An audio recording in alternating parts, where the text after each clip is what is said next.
அஸ்ஸலாமு அலைக்கும் வரஹ்மத்துல்லாஹி வபரகாத்துஹு. நாம் செய்கின்ற உதவிகள் ஒரு பொழுதும் நமது செல்வங்களை குறைத்து விடாது என்பதாக நபி ஸல்லல்லாஹு அலைஹி வஸல்லம் அவர்கள் கூறியிருக்கின்றார்கள். நாங்கள் செய்யக்கூடிய, பிறருக்கு செய்யக்கூடிய தர்மம் எப்படியான நன்மைகளை நமக்கு பெற்றுத்தரும் என்பது பற்றி நமக்கு தெரியும். அதில் இந்த காணொளியில் நாம் பார்க்க இருக்கின்ற அந்த விடயம் என்னவென்றால், தர்மம் செய்கின்ற பொழுது அதிகமான நன்மைகளை பெற்றுத்தரக்கூடிய தர்மம் எவ்வாறான தர்மம் என்பதை பற்றித்தான் இந்த காணொளியில் நாம் பார்க்க இருக்கின்றோம். இது தொடர்பாக அபூ ஹுரைரா ரலியல்லாஹு அன்ஹு அவர்கள் அறிவிக்கின்றார்கள். புகாரியிலே 1419வது ஹதீஸாக இது பதியப்பட்டுள்ளது.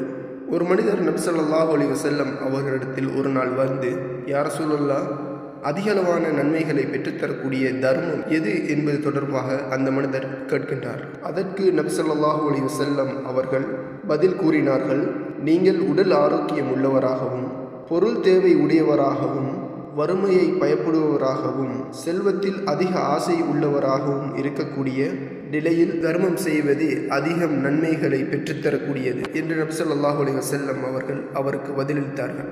இதனுடைய அர்த்தம் என்னவென்றால், நீங்கள் நன்றாக உடல் ஆரோக்கியமாக இருக்கின்றீர்கள், ஆனால் உங்களுக்கு பொருள் தேவை இருக்கின்றது, மேலும் நீங்கள் கஷ்டத்தில் இருக்கின்றீர்கள், உங்களுக்கு செல்வம் வேண்டும் என்கின்ற ஒரு நிலை இருக்கின்றது. இந்த நிலையிலும் கூட நீங்கள் சதக்கா செய்பவராக இருப்பேன். இந்த தர்மத்துக்குத்தான் அதிகமான கூலிகள் உள்ளது என்பதாக நபி ஸல்லல்லாஹு அலைஹி வஸல்லம் அவர்கள் கூறியிருக்கின்றார்கள்.